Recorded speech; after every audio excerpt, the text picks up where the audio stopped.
पाकिस्तान की मौजूदा हुकूमत, जिसे पाकिस्तानी तारीख की बदनाम तरीन हुकूमत भी कहा जाता है, इस हुकूमत की जानिब से पहले दिन से लेकर आज तक बड़े अजीबो गरीब काम किए गए हैं, जिनकी वजह से ये पाकिस्तान की तारीख की सबसे नाकाम हुकूमत कहला रही है। मसलन जिस तरह सियासत को तबाह किया गया, मुईशत की कमर तोड़ी गई, रियासती इदारों की बेतौकीरी का सिलसिला तो आज भी जारी है। सारे इदारों को सिर्फ और सिर्फ एक सियासी पार्टी को तोड़ने और ख़त्म करने पर लगाया गया। इस काम में पुलिस बेचारी, जो पहले से ही बदनाम है, उसे मजबूर करके भरपूर तरीके से इस्तेमाल किया गया। बिल्डिंग डिपार्टमेंट को साथ मिलाकर बिल्डिंग्स गिराई गई, पटवारियों के जरिए सियासी मुखालफिन की जमीनें खराब कर दी गई, पीटीआई के बड़े घरों और कारोबारी इदारों को सील किया गया। आज भी पूरे मुल्क में सैकड़ों पेट्रोल पंप सील पड़े हैं, जिनके मालकान इस सियासी जमात से ताल्लुक रखते हैं। हत्ता के वापडा को साथ मिलाकर बिजली के कनेक्शन खत्म करवाए गए, बिलों को डबल ट्रिपल किया गया, यानी जो कुछ भी हो सकता था, जितना कुछ भी मुमकिन था, वो सब किया गया। अब इन सारे हालात में जाहिर है मीडिया पर भी कंट्रोल की कोशिशें हुई और किसी मीडिया को ब्लैकमेल करके, किसी को दबा के, किसी को प्रेशराइज करके, किसी को पैसे देके, यानी हर हरबा आजमा कर उनके मुंह में अपना नवाला दिया गया। अब हुआ क्या कि मीडिया पर इश्तिहारात की भरमार शुरू कर दी गई है, और वो भी एक महीने की मेहमान हुकूमत के एहसानात कौम को बताने के लिए। दूसरी तरफ उस सियासी पार्टी के चेयरमैन के नाम तक का मुकम्मल बाइकआउट किया गया, उसका नाम, तस्वीर, हत्ता के जिक्र पर भी पाबंदी आयद की गई। अब कई मीडिया हाउसेस तो ऐसे थे कि जो इन मामलात में खुशी से दाखिल हुए और वो ये सोच रहे थे कि उनको बड़ा फायदा होगा, मगर सारी गेम ही उलट गई। कुछ चैनल्स तो ऐसे भी हैं कि जिन पर इतनी जबरदस्ती की गई कि जो बात नहीं मानता था तो उन पर पाबंदी आयद कर दी जाती रही। अरशद शरीफ को शहीद किया गया, कई सहाफी मुल्क छोड़ गए, बहुत से आज भी जेलों में हैं और कुछ का तो कुछ मालूम ही नहीं कि वो पिछले कई माह से कहां हैं, किन की हिरासत में है। अब जो पार्टी चेयरमैन का ब्लैकआउट किया गया तो उसके नतीजे भी उल्टे निकले। चैनल्स की व्यूअरशिप चली गई, इदारों को करोड़ों रुपए का नुकसान हुआ और हुकूमत अलग से बदनाम हुई। जबकि जिस शख्स की मकबूलियत ये कम कर रहे थे, इन्हें इसमें भी ऐसी नाकामी मिली कि एक तो उस शख्स को इंटरनेशनल मीडिया ने रिपोर्ट करना शुरू कर दिया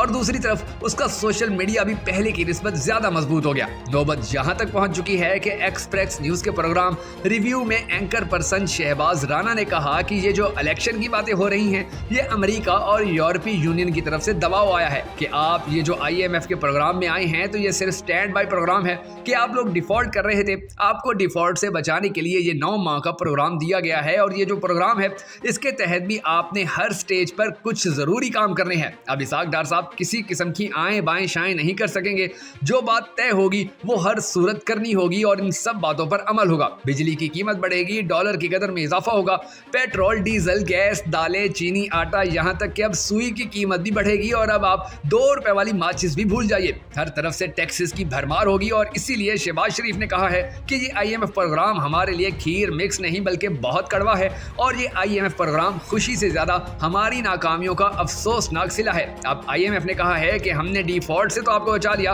अब जरा आप अपने मुल्क में कानून और आइन की बात भी कर लीजिए, इलेक्शंस की तरफ तवज्जो दें, क्योंकि ये बात तो कंफर्म है कि जब तक इलेक्शन नहीं होंगे तब तक मुल्क के माशी हालात बेहतर नहीं हो सकते। अपने मुल्क में स्टेबिलिटी ले आए, हमने ये पैसे वापस भी लेने हैं, इंसानी हकूक और प्रेस फ्रीडम पर भी काम करो, फौजी अदालतों के बारे में भी सोचो। अब ये सब कुछ जो हुआ, इसमें इन लोगों ने सोचा कि एक मर्तबा नवाज शरीफ का भी मीडिया बाइकआउट हुआ था, उस पर भी पाबंदी लगी थी तो बड़ा नुकसान हुआ था, लिहाजा हम इस बंदे का भी ब्लैकआउट करते हैं और इसकी सियासत को खत्म कर देते हैं। मगर आप हैरान होंगे कि ये काम करने का फायदा होने के बजाय इनका उल्टा नुकसान हो गया है। अब पाकिस्तानी मीडिया के साथ इस शख्स का ब्लैकआउट करने के नतीजे में हुआ क्या है, इन मीडिया वालों के बदतरीन हालात जाने से पहले हम सबको दुआ करनी है कि हमारा पाक परवरदिगार पाकिस्तान के हालात पर रहम फरमाए और इस मुल्क का अगला वजीर आजम उस शख्स को बनाए कि जिससे ये कौम सबसे ज्यादा मोहब्बत करती है और वो भी इस मुल्क और कौम से बहुत मोहब्बत करता है। अगर आप भी हम सब के साथ मिलकर इस दुआ में शामिल होना चाहें तो कमेंट सेक्शन में आमीन जरूर लिख दीजिएगा और कमेंट सेक्शन में हमें ये भी जरूर बताइएगा कि आप पाकिस्तान का अगला वजीर आजम किसको देखना चाहते हैं। मैं हूं शकील हैदर और आप देख रहे हैं आपका पसंदीदा चैनल बगा फैक्ट्स।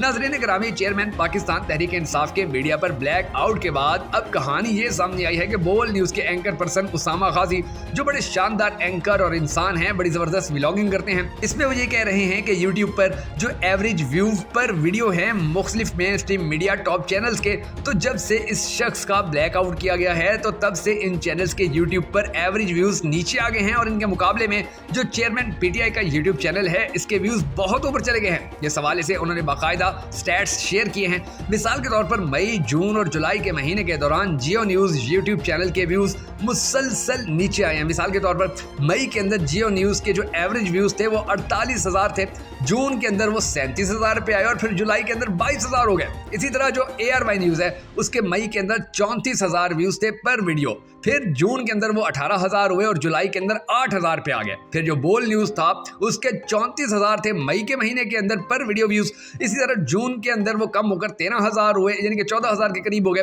और जुलाई के अंदर तो वो फिर 7,000 के ऊपर आ गए। अब आप ये देखिए कि जो चेयरमैन पाकिस्तान तहरीक इंसाफ थे उनका यूट्यूब चैनल कहाँ गया। उनके जो यानी कि पर वीडियो जो व्यूज आ रहे थे वो 2,03,282 आ रहे थे, यानी कि 2 लाख आ रहे थे मई के अंदर। फिर जो जब पाबंदियां लगी हुई थी और जो मुख्तलिफ चैनल्स पे आ रहे थे, यानी कि ये मई वो महीना था कि आधे महीने के अंदर पाबंदियां थी, आधे के अंदर नहीं थी, तो इसीलिए ये यानी कि जो व्यूज थे ये 2 लाख पे थे। मगर फिर जब जून आया तो जून के अंदर ये 3 लाख हो गया और जुलाई के अंदर 3,76,000 पे पहुंच के चले गए, यानी कि पर वीडियो 3,76,000 व्यूज आना शुरू हो गए। और ये जो चैनल्स हैं ये कितने पीछे रह गए, ये आपने मैप देखा है, इसके बाद आपको अंदाजा हो गया होगा कि क्या सिचुएशन बनी है। इसके बाद वो बताते हैं कि 27,000 वीडियोस जो मई जून जुलाई के दौरान यूट्यूब पर पोस्ट की गई उनके एवरेज व्यूज में काफी कमी हुई, जबकि दूसरी जानिब चेयरमैन PTI के यूट्यूब चैनल के व्यूज जो थे वो बढ़ते चले गए। इसके बाद नंबर आता है ट्विटर का, तो वहां भी ये तमाम चैनल्स ब्लैकआउट करने के बाद चेयरमैन के ट्विटर हैंडल से बहुत पीछे रहना शुरू हो गए, मसलन रीट्वीट्स और लाइक्स में। अब इस रिपोर्ट में ये बात भी आई कि पाकिस्तान पीपल्स पार्टी, नून लीग और PTI ने जो आखिरी 100 ट्वीट्स किए उनमें भी PTI चेयरमैन सबसे आगे रहे। मसलन PTI के जो आखिरी 100 जो ट्वीट्स थे उनको जो रीट्वीट किया गया, अब वो एवरेज जो थे वो तकरीबन 1,848 हुआ करते थे, लेकिन जो रीट्वीट किए गए यानी कि उसमें जब पाबंदी लगी उसके बाद से तो वो तकरीबन 1,84,000 हो गए। ठीक है, ये अब PTI के जो रीट्वीट्स हुए थे 1,84,000 यानी कि जो चेयरमैन था उसके ट्विटर अकाउंट से। इसी तरह पाकिस्तान जो पीपल्स पार्टी थी उन्होंने जो आखिरी जो 100 ट्वीट्स किए हैं वो एवरेज थे 200 और वो फिर 22,000 पे, और जो PMLN है वो 21,000 पे। यानी कि अब आप PMLN और पीपल्स पार्टी के जो रीट्वीट्स हैं उन दोनों को मिलाकर भी जो चेयरमैन के ट्वीट्स हैं उनके साथ मुकाबला नहीं कर सकते। अब जो लाइक्स थे यानी कि जो PTI के लाइक्स थे, पाकिस्तान तहरीक इंसाफ के जो चेयरमैन के लाइक्स थे वो तकरीबन 4 लाख थे। अब इसी तरह पाकिस्तान जो पीपल्स पार्टी है उनके 40,000 थे और जो पाकिस्तान मुस्लिम लीग नून है उनके 60,000 थे। यानी कि आप अंदाज़ा लगा लीजिए कि ये पर जो एवरेज व्यू लाइक्स थे या एवरेज जो रीट्वीट थे वो भी इनके बड़े ज़्यादा, यानी कि इनके इन दोनों पार्टियों को मिला भी लिए जाए तब भी वो चेयरमैन पाकिस्तान तहरीक इंसाफ के जो रीट्वीट्स के जो लाइक्स थे, जो रीट्वीट्स थे, उनके साथ मुकाबला नहीं कर सकते। तो ये हालात आप देख लें और ये हालात इसी तरह मजीद चलते रहे, मजीद अगर ब्लैकआउट रहा तो हालात इससे भी ज़्यादा इन चैनल्स के गंभीर हो जाएंगे।